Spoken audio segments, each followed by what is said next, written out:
ॐ श्री गणेशाय नमः। ॐ श्री सरस्वत्यै नमः। ॐ श्री वेदपुरुषाय नमः। अथ खड्गन्यासः। ॐ मनोज्योतिर्जुषतामाज्यस्य बृहस्पतिर्यज्ञमिमन्तनोत्वरिष्टं यज्ञगोसमिमं दधातु विश्वे देवास इहमादयन्तामों प्रतिष्ठा। ॐ हृदयाय नमः। अबोध्यग्निः समिधा जनानां प्रतिधेनुमिवायति मुखासम्मा यह्वा इव प्रवयामुज्जिहानाः प्रभानवः सुस्रतेनाकमच्छा। ॐ शिरसे स्वाहा। मूर्धानन्दिवो अरतिं पृथिव्या वैश्वानरमृत आजातमग्निम्मा कविग्गो सम्राजमतिथिं जनानामासन्नापात्रं जनयन्त देवाः। ॐ शिखाय वकट। ॐ मर्माणि ते बर्मणाच्छादयामि सोमस्त्वा राजामृतेनानुवस्ताम्मा पुरोर्परीयो वरुणस्ते कृणोतु जयन्तन्त्वानुदेवा मदन्तु।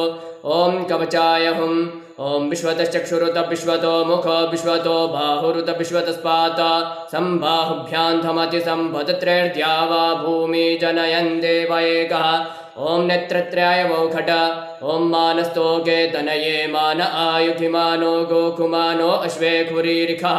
मानो वीरान्नुद्रभामिनो बधीरे हविक्मन्तः सदमित्वा हवामहे। ॐ अस्त्राय फट। ध्यानम् ध्याये नित्यं महेशं रजतगिरिनिभं चारुचन्द्रावतंसं रत्नाकल्पोज्ज्वलाङ्गं परशुमृगवराभीतिहस्तं प्रसन्नं पद्मासीनं समन्तात् स्तुतममरगणैर्व्याघ्रकृत्तिं वसानं विश्वाद्यं विश्वबीजं निखिलभयहरं पञ्चवक्त्रं त्रिनेत्रम्। अथ प्रथमोऽध्यायः। ॐ हरिः ॐ मा गणानां त्वा गणपतिगुं हवामहे प्रियाणां त्वा प्रियपतिगुं हवामहे निधीनां त्वा निधिपतिगुं हवामहे वसो मम हाहमजानि गर्भधमा त्वमजासि गर्भधम्मा गायत्री त्रिष्टुप्जगत्यनुष्टुपङ्क्त्या सह बृहच्चुष्णिहा ककुप्सूचिभिः शम्यन्त्वा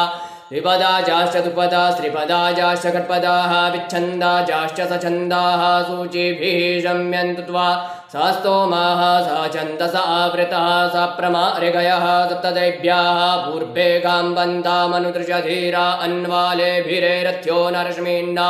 यज्जाग्रतो दूरमुदैति दैवन्ततु सुप्तस तथैवैति दूरङ्गमं ज्योतिकां ज्योतिरेकं तन्मे मनः शिवसङ्कल्पमस्तु येन कर्माण्यपसो मनीषिणो यज्ञे गृह्णन्ति विदधे कुधीराः जतपूर्वं चक्षमन्तः प्रजानां तन्मे मनः शिवसङ्कल्पमस्तु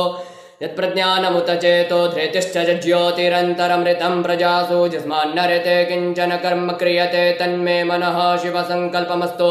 येनेदं भूतं भुवनं भविष्यत्परिगृहीतममृतेन सर्वं माजेन यज्ञस्थायते सप्तहोता तन्मे मनः शिवसङ्कल्पमस्तु यस्मिन् रजः सामजो कुंखि यस्मिन् प्रतिष्ठिता रथना भाविवाराः यस्मिंश्चित्तज्ञो सर्वमोतं प्रजानां तन्मे मनः शिवसङ्कल्पमस्तु सुखारतिरश्वानिवजन्मनुख्यान्ने नीयते भीषुभिर्वाजिन इवारित्प्रतिष्ठं जदजिरञ्जविष्ठं तन्मे मनः शिवसङ्कल्पमस्तु। ॐ मा सहस्रशीर्षा पुरुषः सहस्राक्षः सहस्रपातः स भूमिज्ञो सर्पतस्पृत्वात्यतिष्ठत शाङ्गुलं मा पुरुष एवेदज्ञो सर्वं यद्भूतं यच्च भाव्यं मा उतामृतत्वस्येषानो जदन्येनातिरोहति एतावान् स महिमातोऽज्यायांश्च पुरुषः पादोऽस्य विश्वाभूतानि त्रिपादस्यामृतं दिवि त्रिपादूर्ध्वा उदयत्पुरुषः पादोऽस्येह भवत्पुनः ततोऽप्यक्मं विक्रामत्साशनानशने अभि ततोऽभिराड जायत विराजो अधिपुरुषः स जातो अत्यर्च्यत पश्चाद्भूमिमथो पुरः तस्मात् जिज्ञात् सर्पहुतः सम्भृतं मृगदाज्यं वा पशुंस्तांश्च कृपायव्यानारण्याग्राम्याश्चजे तस्मात् जिज्ञात् सर्पहुतर्चः सामानि जित्निरे छन्दागुंसि जित्निरे तस्माद्यजुस्तस्मादजायत तस्माद्श्वा अजायन्त जे केचोभयादतः गावो जित्निरे तस्माज्जाता अजावयः तञ्जज्ञं बर्हिः प्रोक्षन् पुरुषं जातं क्रतः तेन देवा अयजन्त साध्यारिकयश्च जे यत्पुरुषं व्यदधोः कतिथाप्यकल्पयन्ना मुखं किमस्यासेत् किं बाहु किमूरोपादा उच्येते ब्राह्मणोऽस्य मुखमासीत् बाहुराजन्यः घृतः ऊरो ततस्य च द्वैष्यः पद्भ्याग्शूद्रो अजायत चन्द्रमा मनसो जातचक्षोः सूर्यो अजायत श्रोत्राद्वायुश्च प्राणश्च मुखादग्निरजायत नाभ्या आसीदन्तरिक्षज्ञो शीर्ष्णोद्योः समवर्ततापद्भ्यां वो मृद्दिशः श्रोत्रा तथा लोकान् अकल्पयन् यत्पुरुषेण हविखा देवा यज्ञमतन्वतपसन्तोऽस्यासीदाजङ्ग्रेक्मध्मः शरद्धविः सप्तास्यासन् परिधयस्त्रिः सप्तसमिधः कृताः देवा जित्यज्ञन्तन्वाना अबध्नन् पुरुखं पशुं यज्ञेन यज्ञमयजन्त देवास्तानि धर्माणि प्रथमान्यासन्न तेह नाकं महिमानः सजन्त यत्र पूर्वे साध्याः सन्ति देवाः अभ्यः संभृतः पृथिव्यैरसा च विश्वकर्मणः समवर्तताग्रे तस्य त्वष्टाभिदधद्रूपमेति तन्मर्त्यस्य देवत्वमाजानमग्रे वेदाहमेतं पुरुखं महान्तमादित्यवर्णं तमसः परस्तात् तमेव विदित्वाति मृत्युमेति नान्यः पन्था विद्यते अनाय प्रजापतिश्चरति गर्भे अन्तर्जायमानो बहुधाभिजायते तस्य योनिं परिपश्यन्ति धीरास्तस्मिन् हतस्थुर्भुवनानि विश्वा यो देवेभ्य आतपति जो देवानां पुरोहितः पूर्वो जो देवेभ्यो जातो नमो रुचाय ब्राह्मये रुचं ब्राह्मं जनयन्तो देवा अग्रे तद्ब्रुवन्नाजस्वैवं ब्राह्मणो विद्यात्यस्य देवा असन्वशे श्रेष्ठते लक्ष्मीश्च पत्न्यावहोरात्रे पार्श्वे नक्षत्राणि रूपमश्विनोऽभ्यात्तं इह्नन्निघाणामुम्म इघाण सर्वलोकम् इघाण ॐ आशुः शिशानो भृगभो न भीमो घना घनः क्षोभणश्चर्खणीनां सङ्क्रन्दनो निमिष एकवीरः शतघूसेन अजयत्साकमिन्द्रः सङ्क्रन्दनेन निमिखेण जिष्णुना चित्कारेण तुष्यवनेन धृष्णुना तदिन्द्रेण जयत तत्सहध्वञ्जुधो नर इकुवस्तेन पृष्णा स इकुवस्तैः स निखङ्गिभिर्पशि सग्गुसृष्टा स युध इन्द्रो गणेन सग्गुसृष्टजित्सोमपाबाहुशर्जुग्रधन्वा प्रतिहिताभिरस्ता बृहस्पते परिदीया रथेन रक्षोः मित्राौ अपबाधमानः प्रभञ्जन्सेनाः प्रमृणो जुधाजयन्नस्माकमेध्यविता रथानाम् बलविज्ञायस्थविरः प्रवीरः सास्वान्वाजी सामान उग्रः अभिवीरो अभिसत्त्वा सहो जैत्रमिन्द्ररथमातिष्ठगोविता गोत्रभिदं गोविदं वज्रबाहुञ्जयन्तमज्मप्रमृणन्तमोजसा इमग्गुंसजाता अनुवीरयध्वमिन्द्रग्गुंसखायो अनुसग्गुरवध्वम् अभिगोत्राणि सागाहमानोदयो वीरः शतमन्युरिन्द्रः दुष्यवनः पृतनाखाडयुध्योऽस्माकग्गुंसेना अवतु प्रयुत्सो इन्द्रासान्नेता बृहस्पतिर्दक्षिणा यज्ञः पुर एतु सोमः देवसेनानामभिभञ्जतीनाञ्जयन्तीनां मरुतो जन्तुग्रह्म इन्द्रस्य प्रष्णो वरुणस्य राज्ञ आदित्यानां मरुता कुशर्ध उग्रह्म महामनसां भुवनच्यवानां घोघो देवानाञ्जयतामुदस्थात उद्धरगयमघवन्नायुधान्युत्सत्वनां मामगानां मनाकुसे उद्वृत्रहन् भाजिनां भाजिनान्युत्रथानाञ्जयताञ्जन्तु घोघाः अस्माकमिन्द्रः समृते खुध्वजे कुस्माकञ्जा इगवस्ता जयन्तु अस्माकं वीरा उत्तरे भवन्तु स्मा उदेवा अवतावेको अमेघाञ्चित्तं प्रतिलोभयन्ति गृहाणाङ्गान्यप्वे परेहि अभिप्रेहि निर्धारतु शोकैरन्धेनामित्रास्तमसा सजन्ताम् अवसृष्टा परापत शरभ्ये ब्रह्मसघोषिते गच्छा मित्रान् प्रपद्य स्वमामीघां कञ्चनोच्छिकः प्रेता जयता नर इन्द्रो वः शर्म चक्षतो उग्रावः सन्तु बाहवो नाधिक्या यथा सथा असौजासेना मरुतः परेखामभ्यैति न ओजसा स्पर्धमाना ताङ्गुहत तमसापप्रतेन जथामि अन्यो अन्यन्न जानन्न यत्र बाणाः सम्पतन्ति कुमाराभिषिका इव तन्न इन्द्रो बृहस्पतिरदितिः शर्म यच्छतु विश्वाः शर्म यच्छतु मर्माणि दे बर्मणाच्छादयामि सोमस्त्वा राजामृतेनानुवस्ताम् उरोद्भरीयो वरुणस्ते गृणोतु जयन्तन्त्वानुदेवा मदन्तु ॐ बिभ्राट् बृहद्विपतु सौम्यं मध्वायुर्दधत्यन्यपतावविरुतं पातजूतो जो अभिरक्षतित्मना प्रजाः पुपोख पुरुधाभिराजति उदित्यञ्जातवेदसं देवं वहन्ति केतवः दृशे विश्वाय सूर्यम् जेनापावकचक्षसा पुरण्यन्तञ्जनाौ अनो त्वं वरुण पश्यसि दैव्यावद्वर्जु आगतगुरथेन सूर्यत्वचा मध्वाजज्ञगुसमञ्जाते तं प्रत्नथायम्बेन चित्रं देवानां मातं प्रत्नथा पूर्वथा विश्वथे मता ज्येष्ठतातिम्बरैः गतगुस्वर्विदम् प्रतीचीनं व्रजनन्दो हसे धुनिमाशुञ्जयन्तमनुया सुप्रथसे अयम्बेनश्चोदयत् प्रश्निगर्भाज्योतिर्जरायुरजसोऽभिमाने इममपाग्मुसङ्गमे सूर्यस्य शिशुन्नपि प्रामतिभिरिहन्ति चित्रं देवानामुदगादनीकं चक्षुरं मित्रस्य वरुणस्याग्नेः आप्राद्या वा पृथिवी अन्तरिक्षगो सूर्य आत्मा जगतस्य सुखश्च आन इडाभिर्विदधे सुषस्तिविश्वानरः सविता देव एतु अभियथा जुवानो मत्सधानो विश्वं जगदभिवित्वे मनीखा यादत्यागच्च प्रत्रहन्नुदगा अभिसूर्जा सर्वन्तदिन्द्रते वशे तरणिर्विश्वदर्शतो ज्योतिकृतसि सूर्जा विश्वमाभासि रोचनम् तत्सूर्यस्य देवत्वं तन्महित्वं मध्याकृतोर्पिततग्गो सञ्जभार जते दयुक्तहरितः सधस्तादाद्रात्रि भासस्तनुते सिमस्मै तन्मित्रस्य वरुणस्य विचक्षे सूर्योरूपं गृणुते द्योरूपस्थे अनन्तमन्यदृषदस्य पाजः कृष्णमन्यद्धरितः सम्भरन्ति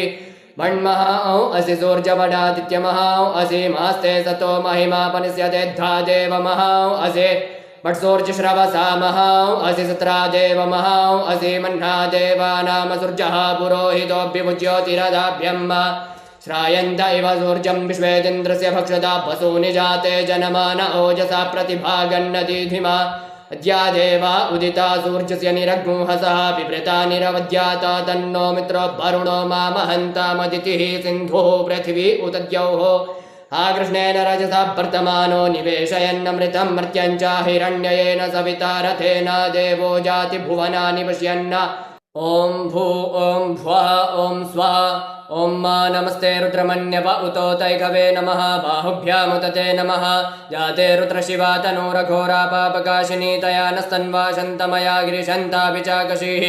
यामि कुङ्गिरिशन्तहस्ते विवर्ग्यस्तवे शिवाङ्गिरित्रतां कुरुमा हिग्गुंसीः पुरुखं जगता शिवेन पचसा त्वा गिरिशाच्छा वदामसि यथा नः सर्पमिज्जगदेक्ष्मकुसुमना असता अध्यवोचदधिवक्ता प्रथमो दैव्यो विकका अयोश्च सर्पाञ्जं भयन् सर्पाश जातु धान्यो धराचीः परासुवा असौजस्ताम्रो अरुण उत बुभ्रुः सुमङ्गलः जय चैनग्गो रुद्रा अभितो दिक्षु श्रिताः सहस्रशो वैखाग्मुवेड ईमहे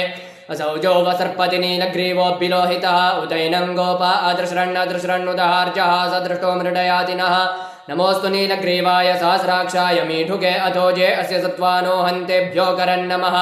प्रमुञ्च धन्वनस्तुमुभयोराज्ञोर्जाम्बाजाश्चते हस्तैखवः पराता भगवो पप विजयन्धनुः कपर्दिनो विशल्यो बाणवां उत अनेशन्यस्य जा इकव आभुर्स्य निखङ्गधिः जाते हेतिर्मे धुष्टमहस्ते बभूवते धनुः तयास्मान् विश्वतस्तु मयक्ष्मया परिभुजा परिते धन्वनो हेतिरस्मान् वृणक्तु विश्वतः अथो ज इकुतिस्तवारे अस्मन्निधेहितम् अवतत्यधनुष्वग्गो सहस्राक्षशते खुदे निशीर्जशल्यानां मुखा शिवो नः सुमना भव नमस्त आयुधायानातताय धृष्णवे उभाभ्यामुदते नमो बाहुभ्यां तव धन्वने मानो महान्तमुतमानो अर्भगं मान उक्षन्तमुतमान उक्षितं मानो पदीः पितरं मोदमातरं मानः प्रियासन्वो रुद्ररीरिकः मानस्तोकेतनये मान आयुगिमानो गोकुमानो अश्वे कुरीरिकः मानो वीरानुद्रभामिनो बधीरे हविकमन्ता सतमित्वा हवामहे नमो हिरण्यबाहवे सेनान्ये दिशां च पतये नमो नमो वृक्षेभ्यो हरिकेशेभ्यः पशूनां पतये नमो नमः पिञ्जराय त्विकीमते पतीनां पतये नमो नमो हरिकेशायोपवीतिने पुष्टानां पतये नमो नमो बभ्लुषाय व्याधिनेन्नानां पतये नमो नमो भवस्य हेत्यै जगतां पतये नमो नमो रुद्राय तथायने क्षेत्राणां पतये नमो नमः सूताय हन्त्यै वनानां पतये नमो नमो रोहिताय स्तपतये वृक्षाणां पतये नमो नमो भुवन्तये भारिवस्कृताय खदीनां पतये नमो नमो मन्त्रिणे वाणिजाय कक्षाणां पतये नमो नमः उच्चैर्घोखाय क्रन्दयते पत्तीनां पतये नमो नमः कृत्स्नाय तया धावते सत्त्वनां पतये नमो नमः सामानाय निव्याधिनाभ्याधिनीनां पतये नमो नमो निकङ्गिणे ककुभायस्तेनानां पतये नमो नमो निचैरवे परिचरायारण्यानां पतये नमो नमो पञ्चते परिपञ्चते स्थायूनां पतये नमो नमो निकङ्गिण इकुतिमते तस्कराणां पतये नमो नमः सृगायिभ्यो जिघाकुसद्भ्यो मृणतां पतये नमो नमोऽसि मद्भ्यो नक्तञ्चरद्भ्यो विकृन्तानां पतये नमः नम उष्णीखिणे गिरिचराय कुलुञ्चानां पतये नमो नम एकुमद्भ्यो धन्वायभ्यश्च वो नमो नम आतन्वानेभ्यः प्रतिददानेभ्यश्च वो नमो नम आयच्छद्भ्यो सद्भ्यश्च वो नमो नमोऽभ्यसृजद्भ्यो विद्यद्भ्यश्च वो नमो नमः स्वपद्भ्यो जाग्रद्भ्यश्च वो नमो नमः शयानेभ्यः आसीनेभ्यश्च वो नमो नमस्तिष्ठद्भ्यो धावद्भ्यश्च वो नमो नमः सभाभ्यः सभापतिभ्यश्चवो नमो नमो श्वेभ्यो शुभतिभ्यश्चवो नमो नमः आप्याधिनेभ्यो विविध्यन्तिभ्यश्चवो नमो नमः उगणाभ्यस्त्रिगुंहतिभ्यश्चवो नमो नमो गणेभ्यो गणपतिभ्यश्चवो नमो नमो भ्रातेभ्यो भ्रातपतिभ्यश्चवो नमो नमो ग्रत्सेभ्यो ग्रसपतिभ्यश्चवो नमो नमो विरूपेभ्यो विश्वरूपेभ्यश्चवो नमो नमः सेनाभ्यः सेनानिभ्यश्चवो नमो नमो रथिभ्यो अरथेभ्यश्चवो नमो नमः क्षत्रिभ्यः संग्रहीतृभ्यश्चवो नमो नमो माद्भ्यो अर्भकेभ्यश्चवो नमः नमस्तक्षभ्यो रथकारेभ्यश्चवो नमो नमः कुलालेभ्यः कर्मारेभ्यश्चवो नमो नमो निगादेभ्यः पुञ्जुष्टेभ्यश्चवो नमो नमः स्वानिभ्यो मृगयुभ्यश्चवो नमो नमः शुभ्यः शुभतिभ्यश्चवो नमो नमो भवाय च रुद्राय च नमः शर्भाय च पशुपतये च नमो नीलग्रीवाय च शितिकण्ठाय च नमः कपर्दिने च व्युक्तकेशाय च नमः सहस्राक्षाय च शतधन्वने च नमो गिरिशयाय च शिपिविष्टाय च नमो मेढुटमाय च गुमते च नमो ह्रस्वाय च वामनाय च नमो बृहते च परकीयसे च नमो वृद्धाय च सवृद्धे च नमो ग्र्याय च प्रथमाय च नमः आशवे चाजिराय च नमः शीघ्र्याय च शीभ्याय च नमः ऊर्म्याय च वस्वन्याय च नमो नादेयाय च द्वीप्याय च नमो ज्येष्ठाय च कनिष्ठाय च नमः पूर्वजाय च परजाय च नमो मध्यमाय च पगल्भाय च नमो जगन्याय च बुध्न्याय च नमः सोभ्याय च प्रतिसर्जाय च नमो जाम्याय च क्षेम्याय च नमः श्लोक्याय च वसान्याय च नमः उर्पर्जाय च खल्याय च नमो बन्याय च कक्ष्याय च नमः श्रवाय च प्रतिश्रवाय च नमः आशुखेणाय च आशुरथाय च नमः शूराय च वभेदिने च नमो बिल्मिने च कवचिने च नमो बर्मिणे च परोतिने च नमः श्रुताय च श्रुतसेनाय च नमो दुन्दुभ्याय च हनन्याय च नमो धृष्णवे च प्रमृषाय च नमो निगङ्गिणे च कुदिमते च नमस्तीक्ष्णे खवे च आयुधिने च नमः स्वायुधाय च सुधन्वने च नमः श्रुत्याय च पत्याय च नमः काट्याय च नीप्याय च नमः कुल्याय च सरस्याय च नमो नादेयाय च भैषन्ताय च नमः कूप्याय च वट्याय च नमो वीध्याय च तप्याय च नमो मेघ्याय च विद्युत्याय च नमो बर्ख्याय च वर्ख्याय च नमो पात्याय च रेग्म्याय च नमो पास्तभ्याय च पास्तुभाय च नमः सोमाय च रुद्राय च नमस्ताम्राय च अरुणाय च नमः शङ्गवे च पशुपतये च नमो उग्राय च भीमाय च नमो अग्रे वधाय च दूरे वधाय च नमो हन्त्रे च हनीयसे च नमो प्रक्षेभ्यो हरिकेशेभ्यो नमस्ताराय नमः शम्भवाय च मयो भवाय च नमः शङ्कराय च महेश्वराय च नमः शिवाय च शिवतराय च नमः वार्जाय च वार्जाय च नमः प्रतरणाय चोत्तरणाय च नमस्तीर्थ्याय च गोल्याय च नमः शुभ्याय च वेण्याय च नमः श्रीगत्याय च प्रवास्याय च नमः किग्घोशिलाय च क्षयणाय च नमः गवर्धिने च पुलस्तये च नमः ऐरण्याय च प्रपथ्याय च नमो ब्रज्याय च गोष्ठ्याय च नमस्तल्प्या यजगेशाय च नमो रेदज्जाय च निवेक्ष्याय च नमः काट्याय च गवरेष्ठाय च नमः शुक्याय च हरित्याय च नमः भाग्मसभ्याय च रजस्याय च नमो लोप्याय चोलप्या य च नमः ऊर्भ्याय च सूर्भ्याय च नमः पर्णाय च पर्णशताय च नमः उद्गुरमाणाय च विघ्नते च नमः आगिदते च प्रगिदते च नमः एकुकृद्भ्यो धनुकृद्भ्यश्चवो नमो नमो वागिरिगेभ्यो देवानाग्मुहृदयेभ्यो नमो विचिन्वत्केभ्यो नमो विष्णुत्केभ्यो नमः आनिर्हतेभ्यः द्रापे अन्धसस्वते दरिद्रनीललोहित आसां प्रजानामेकां पशूनां माभेर्मारोङ्मोचनः किञ्चना ममता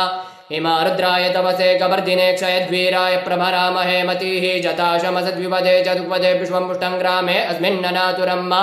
याते रुद्रशिवा तनुः शिवाभ्विश्वाहा भेकजी शिवारुतस्य भेकजीतया नो मृडजीवसे हरिणो रुद्रस्य हेतिर्पृणक्तु परित्वेकस्य दुर्मतिरघायोः अवस्थिरामघवद्भ्यस्तनुक्वमीढ्वस्तो गायतनयाय मृडा मेढुष्टम शिवतम शिवो नः सुमना भव परमे वृक्ष आयुधन्निधाय कृत्तिं वसान आचरभिनाकं बिभ्रदागहि विकिरिद्रभिलोहित नमस्ते अस्तु भगवः जास्ते सहस्रगुहेतयोन्यमस्मन्निव वन्दुताः सहस्राणि सहस्रशो बाहोस्तव हेतयः दासामीशानो भगवः पराचीनामुखाग्रधि असङ्ख्याता सहस्राणि च रुद्रा अधिभूम्यां देखाकुसहस्रयोजने वधन्वानि तन्मसि अस्मिन् महत्यर्णवेन्तरिक्षे भवा अजितेखाकुसहस्रयोजने वधन्वानि तन्मसि नीलग्रीवाः शितिकण्ठादिवग्मुर्द्रा उपसृताः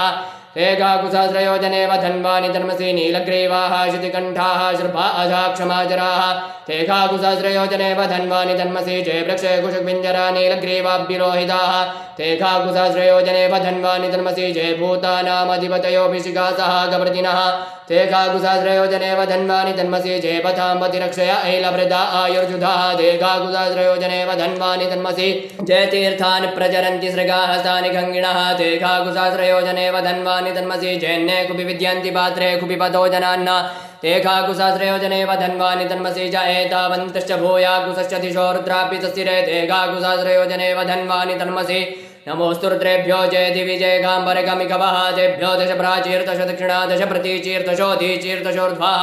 तेभ्यो नमोऽस्तु ते नो वन्दु ते नो मृडयन्तु ते जन्तुघोषश्च नो द्वेष्टितमेकाञ्जम्भे दद्मः नमोऽस्तु रुद्रेभ्यो जयन्तरिक्षे जय गाम्बात इकवः तेभ्यो दश प्राचीर्दश दक्षिणा दश प्रतीचीर्दशो धीचीर्दशोर्ध्वः तेभ्यो नमोऽस्तु ते नो वन्दु ते नो मृडयन्तु ते जन्तुघोषश्च नो द्वेष्टितमेकाञ्जम्भे दद्मः नमोऽस्तु रुद्रेभ्यो जय पृथिव्यां जय कामन्नमिकवः तेभ्यो दश प्राचीर्दश दक्षिणा दश प्रतीचीर्दशो धीचीर्दशोर्ध्वः तेभ्यो नमोऽस्तु ते नो वन्तु ते नो मृडयन्तु ते जन्तुघोषश्च नो द्वेष्टितमेकाञ्जम्भे दद्मः ॐ भू ॐ भ्वा ॐ स्वा ॐ मा अभयग्नो सोमप्रते तव मनस्तनोखविव्रतः प्रजावन्तः सचेमहि एकते रुद्रभागः सहस्रस्राम्बिकया तञ्जुखस्वस्वाहैकते रुद्रभागः कुस्ते पशो अवरुद्रमदीमशवदेवं त्र्यम्बकं माजधानोपस्य संस्करत्यथा नः श्रेयसंस्करत्यथा नोऽप्यवसाय यात वेगजमसि वेगजङ्गवेश्वाय पुरुषाय वेगजं मा सुगं मेघाय मेघ्यै त्र्यम्बकं जजामहे सुगन्धिं पुष्टिवर्धनं मा उर्वारुकमिव वन्दनान् मृत्योर्मुक्षीयमामृतात् त्र्यम्बकं जजामहे सुगन्धिं मतिवेदनं मा उर्वारुकमिव वन्दनादितो मुक्षीयमामुतः एतत्ते रुद्रावसन्तेन परो मूजवतोतिः अवदधनन्वापि नागावसः कृत्तिवासा ऐग्मूसन्नः शिवोतिः त्र्यायुगञ्जमदग्नेः कश्यपस्य त्र्यायुगं मा जद्देवे कुत्र्यायुगं तन्नो अस्तु त्र्यायुगं मा शिवो नामासि स्वातिथिस्ते पिता नमस्ते अस्तु मामा ऐग्मूसिः निवर्तयाम्यायुगेन्नाद्याय प्रजननाय राय स्वोघाय सुप्रजास्वाय सुवीर्जाय ॐ मा उग्रश्च भीमश्च ध्वान्तश्च ध्वनिश्चासा सभ्वांश्चाभियुग्वाच भिक्षिवः स्वाहा अग्निगोहृदयेन शनिगोहृदयाग्रेण पशुपतिं कृत्स्नहृदयेन भवञ्जग्नाशुर्भं मत्स्नाभ्यामीशानं मन्युनः महादेवमन्तः परशभ्येनोग्रं देवं वनुष्ठुनापसृटानुः सिंहीनिकोश्याभ्यां उग्रं लोहितेन मित्रगोसौ प्रत्ययेन रुद्रं दौर्प्रत्ययनेन्द्रं प्रक्रीडेन मरुतो बलेन साध्यान् प्रमुदा भवस्य कण्ठ्यगो रुद्रस्यान्तः पार्श्व्यं महादेवस्य जागृच्छर्भस्य वनुष्ठोः पशुपतेः पुरी तथा लोमभ्या स्वाहा त्वचे स्वाहा लोहिताय स्वाहा मेदोभ्या स्वाहा मागुसेभ्या स्वाहा स्नाभ्या स्वाहा स्तभ्या स्वाहा मज्जभ्या स्वाहा रेतसे स्वाहा पायवे स्वाहा आयासाय स्वाहा प्रायासाय स्वाहा संजासाय स्वाहा अभ्यासाय स्वाहोद्यासाय स्वाहा शुचे स्वाहा शोचते स्वाहा शोचमानाय स्वाहा शोकाय स्वाहा तपसे स्वाहा तप्यते स्वाहा तप्यमानाय स्वाहा तप्ताय स्वाहा घर्माय स्वाहा नकृत्यै स्वाहा प्रायश्चित्यै स्वाहा वेगजाय स्वाहा जमाय स्वाहान्तकाय स्वाहा मृत्यवे स्वाहा ब्रह्मणे स्वाहा ब्रह्महत्याय स्वाहा विश्वेभ्यो देवेभ्यः स्वाहा द्यावा पृथिवीभ्यः स्वाहा ॐ मा भाषश्च मे प्रसवश्च मे प्रयतिश्च मे प्रसिद्धिश्च मे धीतिश्च मे क्रतुश्च मे स्वरश्च मे श्लोकश्च मे श्रवश्च मे श्रुतिश्च मे ज्योतिश्च मे स्वश्च मे जित्नेन कल्पन्तां मा प्राणश्च मे पानश्च मे व्यानश्च मे सुश्च मे चित्तञ्च म आधीतञ्च मे भागश्च मे मनश्च मे चक्षुश्च मे श्रोत्रञ्च मे दक्षश्च मे बलञ्च मे जित्नेन कल्पन्तां मा ओजश्च मे साश्च म आत्मा च मे तनुश्च मे शर्म च मे भर्म च मे अङ्गानि च मे स्थीनि च मे परोगुंखि च मे शरीराणि च म आयुश्च मे जरा च मे यत्नेन कल्पन्तां मा ज्येष्ठ्यञ्च म आधिपत्यञ्च मे मन्युश्च मे भामश्च मे मश्च मे भश्च मे जयमा च मे महिमा च मे भरिमा च मे प्रतिमा च मे भरहिमा च मे द्राघिमा च मे वृद्धञ्च मे वृद्धिश्च मे यत्नेन कल्पन्तां मा सत्यञ्च मे श्रद्धा च मे जगच्च मे धनञ्च मे विश्वञ्च मे महाश्च मे क्रीडा च मे मोदश्च मे जातञ्च मे जनिक्यमाणञ्च मे सूक्तञ्च मे सुकृतञ्च मे जित्नेन कल्पन्तां मा ऋतञ्च मे मृतञ्च मे यक्ष्मञ्च मे नामयच्च मे जीवादुश्च मे दीर्घायुत्वञ्च मे नमित्रञ्च मे भयञ्च मे सुखञ्च मे शयनञ्च मे सुखाश्च मे सुदिनञ्च मे जित्नेन कल्पन्तां मा जन्ता च मे धर्ता च मे क्षेमश्च मे धृतिश्च मे विश्वञ्च मे माश्च मे संविच्च मे न्यात्रञ्च मे सूश्च मे प्रसूश्च मे सीरञ्च मे लश्च मे जित्नेन कल्पन्तां मा शञ्च मे मयश्च मे प्रियञ्च मे नुकामश्च मे कामश्च मे सौमनसश्च मे भगश्च मे द्रविणञ्च मे भद्रञ्च मे श्रेयश्च मे वसीयश्च मे चषुश्च मे जित्नेन कल्पन्तां मा ऊर्च मे सून्द्रता च मे पयश्च मे रसश्च मे घृतञ्च मे मधुश्च मे शक्तिश्च मे सभीतिश्च मे गृहिश्च मे वृष्टिश्च मे जैत्रञ्च म औद्वितीयञ्च मे जित्नेन कल्पन्तां मा रायश्च मे रायश्च मे पुष्टञ्च मे पुष्टिश्च मे विभुच मे प्रभुच मे पूर्णञ्च मे पूर्णतरञ्च मे कुयवञ्च मे क्षितञ्च मे नञ्च मे क्षुच मे जित्नेन कल्पन्तां मा मित्तञ्च मे भेद्यञ्च मे भूतञ्च मे भविक्यञ्च मे सुगञ्च मे सुपथ्यञ्च मरिद्धञ्च मरिद्धिश्च मे क्लिप्तञ्च मे क्लिप्तिश्च मे मतिश्च मे सुमतिश्च मे जित्नेन कल्पन्तां मा ब्रीहाश्च मे जवाश्च मे माकाश्च मे तिलाश्च मे मुद्गाश्च मे खल्वाश्च मे प्रियङ्गवश्च मे नवश्च मे श्यामाकाश्च मे नीवाराश्च मे गोधूमाश्च मे मसूराश्च मे जित्नेन कल्पन्तां मा अस्मा च मे मृत्तिका च मे गिरश्च मे पर्वताश्च मे सिकताश्च मे वनस्पतयश्च मे हिरण्यञ्च मे यश्च मे श्यामञ्च मे लोहञ्च मे सीसञ्च मे त्रभुज मे जिज्ञेन कल्पन्ताम् अग्निशम आपश्च मे भीरुदश्च म ओखदयश्च मे कृष्णपच्याश्च मे ग्राम्याश्च मे पशवारण्याश्च मे वित्तञ्च मे वित्तिश्च मे भूतञ्च मे भूतिश्च मे जिज्ञेन कल्पन्ताम् वसु च मे वसतिश्च मे कर्म च मे श्रुतिश्च मे रथश्च म हेमश्च म इत्याच मे गतिश्च मे जिज्ञेन कल्पन्ताम् अग्निशम इन्द्रश्च मे सोमश्च म इन्द्रश्च मे सविता च म इन्द्रश्च मे सरस्वती च म इन्द्रश्च मे भूखा च म इन्द्रश्च मे बृहस्पतिश्च म इन्द्रश्च मे जिज्ञेन कल्पन्ताम् मित्रश्च म इन्द्रश्च मे वरुणश्च म इन्द्रश्च मे धाता च म इन्द्रश्च मे त्वष्टा च म इन्द्रश्च मे मरुतश्च म इन्द्रश्च मे विश्वे च मे देवा इन्द्रश्च मे जिज्ञेन कल्पन्ताम् पृथिवी च म इन्द्रश्च मे अन्तरिक्षं च म इन्द्रश्च मे द्यौश्च म इन्द्रश्च मे समाश्च म इन्द्रश्च मे नक्षत्राणि च म इन्द्रश्च मे दिशश्च म इन्द्रश्च मे जिज्ञेन कल्पन्ताम् अग्गोश्च मे रश्मिश्च मे दाभ्यश्च मे अधिपतिश्च म उपागुंश्च मे अन्तर्जामश्च म ऐन्द्रवायवश्च मे मैत्रा वरुणश्च म आश्विनश्च मे प्रतिप्रस्थानश्च मे शुक्रश्च मे मन्ती च मे जिज्ञेन कल्पन्ताम् आग्रयणश्च मे वैश्वदेवश्च मे ध्रुवश्च मे वैश्वानरश्च म ऐन्द्राग्नश्च मे महावैश्वदेवश्च मे मरुत्वतीयाश्च मे नक्यवल्यश्च मे सावित्रश्च मे सारस्वतश्च मे पात्नीवतश्च मे आर्योजनश्च मे जिज्ञेन कल्पन्ताम् सृजश्च मे जमसाश्च मे वायव्यानि च मे द्रोणकलशश्च मे ग्रावाणश्च मे दिगवणे च मे भूतभृच्च म आदवनीयश्च मे भेदिश्च मे बर्हिश्च मे वभृतश्च मे स्वगाकारश्च मे जिज्ञेन कल्पन्ताम् अग्निश्च मे घर्मश्च मे अर्कश्च मे सूर्यश्च मे प्राणश्च मे श्वमेधश्च मे पृथिवी च मे दितिश्च मे दितिश्च मे द्यौश्च मे कुलयः शुक्वरयो दिशश्च मे जिज्ञेन कल्पन्ताम् व्रतञ्च मर्यतपश्च मे तपश्च मे संवत्सरश्च मे होरात्रे ऊर्वष्ठीवे बृहद्रतन्तरे च मे जिज्ञेन कल्पन्ताम् एका च मे तिस्रश्च मे पञ्च च मे सप्त च मे नव च म एकादश च मे त्रयोदश च मे पंचदश च मे सप्तदश च मे नवदश च मे एकविंशतिश्च मे त्रयोविंशतिश्च मे त्रयोविंशतिश्च मे पंचविंशतिश्च मे सप्तविंशतिश्च मे सप्तविंशतिश्च मे नवविंशतिश्च मे एकत्रिंशतिश्च मे एकत्रिंशच्च मे त्रयस्त्रिंशच्च मे जिज्ञेन कल्पन्ताम् चतुस्रश्च मे अष्टौ च मे द्वादश च मे षोडश च मे विंशतिश्च मे विंशतिश्च मे चतुर्विंशतिश्च मे अष्टाविंशतिश्च मे द्वात्रिंशच्च मे कर्त्रिंशच्च मे कर्त्रिंशच्च मे चत्वारिंशच्च मे चतुश्चत्वारिंशच्च मे अष्टाचत्वारिंशच्च मे जिज्ञेन कल्पन्ताम् त्रविश्च मे द्वितीयवाच्च मे द्वितीयौहि च मे पञ्चाविश्च मे पञ्चावी च मे त्रिवत्सश्च मे त्रिवत्सा च मे तुर्जवाच्च मे तुर्जौहि च मे जिज्ञेन कल्पन्ताम् पष्ठवाच्च मे पष्ठौहि च म उक्षा च मे भषा च म रेखवश्च मे बेहच्च मे नड्वांश्च मे धेनुश्च मे जिज्ञेन कल्पन्ताम्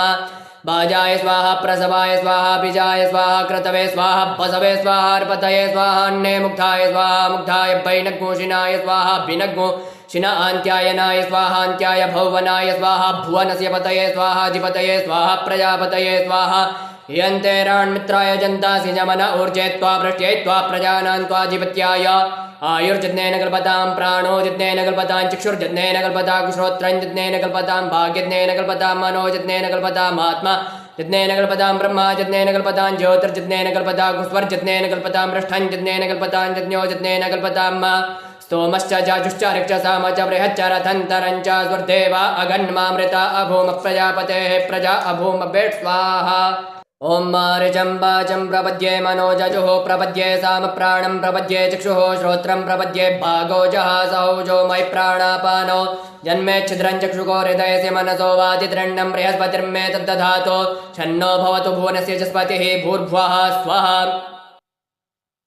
कया नश्चित्रा भुवदूती सदा वृथः सखा कया शचिष्ठया व्रता कस्त्वा सत्यो मदानाम् अग्मोहिष्टो मत्सदन्धसः दृढाचिदारुजेब्बसो अभिगुणः सखीनामविता चरित्रेणाम् शतं भवास्योधिभिः कया त्वन्न ऊत्यापि प्रमन्दसे प्रखण्डा कया स्तोत्रिभ्य आभर इन्द्रो विश्वस्य राजति शन्नो अस्तुतिपदे शञ्चतुपदे शन्नो मित्रः शम्वरुणः शन्नो भवत्वर्जमा शन्न इन्द्रो बृहस्पतिः शन्नो विष्णुरुर्क्रमः शन्नो पातः भवदाकुशन्नस्तपतु सूर्यः शन्नः कनिक्रतदेवः पर्जन्यो अभिवरेगतो आनिशं भवन्तु नः शग्गोरात्रिः प्रतिधीयताम् शन्न इन्द्राग्नि भवतामवोभिः शन्न इन्द्रावरुणारातहव्या शन्न इन्द्राभूगणाभाजसातौषमिन्द्रा सोमा सुविताय शञ्जोः शन्नो देवीरभिष्टय आपो भवन्तु पीतये शञ्जोरभिस्रवन्तु नः स्योना पृथिविनो भवादृक्षरा निवेशनीच्छानः शर्म सप्रथाः आपोहिष्ठामयो भुवस्तान ऊर्जे दधातनामहे रणाय चक्षसे यो वः शिवतमो रासस्तस्य भाजयते हनः उषतीरिव मातरः तस्मा अरङ्गमामवोजशिक्षयाय जिन्वता आपो जनयता जनः द्यौः शान्तिरन्तरिक्षगो शान्तिः पृथिवी शान्तिरापः शान्तिरोगदयः शान्तिः वनस्पतयः शान्तिर्विश्वे देवाः शान्तिर्ब्रह्म शान्तिः सर्वज्ञो शान्तिः शान्तिरेव शान्तिः सामा शान्तिरेधि धृते द्रग्मोहमा मित्रस्य मा चक्षुषा सर्वाणि भूतानि समीक्षन्तः मा मित्रस्याञ्चक्षुषा सर्वाणि भूतानि समीक्षे मित्रस्य चक्षुषा समीक्षामहे धृते द्रग्मोहमा ज्योक्ते सन्द्रशुजिभ्या संज्योक्ते सन्द्रशुजिभ्या सम्मा नमस्ते हरसे शोचिके नमस्ते अस्वर्जिके अन्याौस्ते अस्मत्तवन्तु हेतयः पावको अस्मभ्यग्नो शिवो भव नमस्ते अस्तु विद्युते नमस्ते स्तनयित्नवे नमस्ते भगवन्नस्तु जतः स्वः समीहसे यतो यतः समीहसे ततो नो अभयं कुरु शन्नः कुरु प्रजाभ्यो भयन्नः पशुभ्यः सुमित्र्या न आप ओखदयः सन्तु दुर्मित्र्यास्तस्मै सन्तु जोऽस्मान् द्वेष्टिजञ्च भयं जुग्मः तच्चक्षुर्देवहितं पुरस्ताच्क्रमुच्चरत पश्येम शरदः शतं जीवेम शरदः शतको शृणुयाम शरदः शतं प्रप्रभाम शरदः शतमदीनाः स्याम शरदः शतं भूयश्च शरदः शतात ॐ स्वस्ति न इन्द्रो वृद्धश्रवाः स्वस्ति नः पूषा विश्ववेदाः स्वस्ति नस्तार्क्ष्यो अरिष्टनेमिः स्वस्ति नो बृहस्पतिर्दधातु ॐ पयः पृथिव्यां पय ओखधि कुपयो दिव्यन्तरिक्षे पयोधाः पयस्वतीः प्रदिशः सन्तु मस्यम्मा ॐ विष्णोरराडमसि विष्णोः श्नप्त्रेस्थो विष्णोः स्योरसि विष्णोर्ध्रुवोऽसि वैष्णवमसि विष्णवे त्वा ॐ अग्निर्देवता भातो देवता सूर्यो देवता चन्द्रमा देवता बसवो देवता रुद्रा देवता आदित्या देवता मरुतो देवता विश्वे देवा देवता बृहस्पतिर्देवतेन्द्रो देवता वरुणो देवता ॐ सद्यो जातं प्रपद्यामि सद्यो जाताय वै नमो नमः भवे भवेनाति भवे भवस्य मां भवोद्भवाय नमः वामदेवाय नमो ज्येष्ठाय नमः श्रेष्ठाय नमो रुद्राय नमः कालाय नमः कलविकरणाय नमो बलविकरणाय नमो बलाय नमो बलप्रमथनाय नमः सर्वभूतदमनाय नमो मनोन्मनाय नमः अघोरेभ्यो घोरघोरतरेभ्यः सर्वेभ्यः सर्वशर्वेभ्यो नमस्ते अस्तु रुद्ररूपेभ्यः तत्पुरुषाय विद्महे महादेवाय धीमहि तन्नो रुद्रः प्रचोदयात् ईशानः सर्वविद्यानामीश्वरस्वरभूतानां ब्रह्माधिपतिर्ब्रह्मणोऽधिपतिर्ब्रह्मा शिवो मे अस्तु सदा शिवो शिवो नाम स्वधितिस्ते पिता नमस्ते अस्तु मामायिगुंसीः निवर्तयाम्यायुकेन्नाध्याय प्रजननाय राय स्पोघाय सुप्रजास्त्वाय सुवीर्जाय ॐ विश्वानि देव सवितर्दुरितानि परासु वाजद्भद्रन्तन्न आसु वा ॐ द्यौः शान्तिरन्तरिक्षगो शान्तिः पृथिवी शान्तिरापः शान्तिरोगदयः शान्तिः वनस्पतयः शान्तिर्विश्वे देवाः शान्तिर्ब्रह्म शान्तिः सर्वगो शान्तिः शान्तिरेव शान्तिः सामा शान्तिरेधि ॐ मा सर्वेखां भ एकभेदाना गुरासो जत्सामा सर्वेखामेवैनामे तद्वेदाना गुरासेनाभिखिञ्चति ॐ शान्तिः शान्तिः शान्तिः सुशान्तिर्भवतु सर्वारिष्टशान्तिर्भवतु।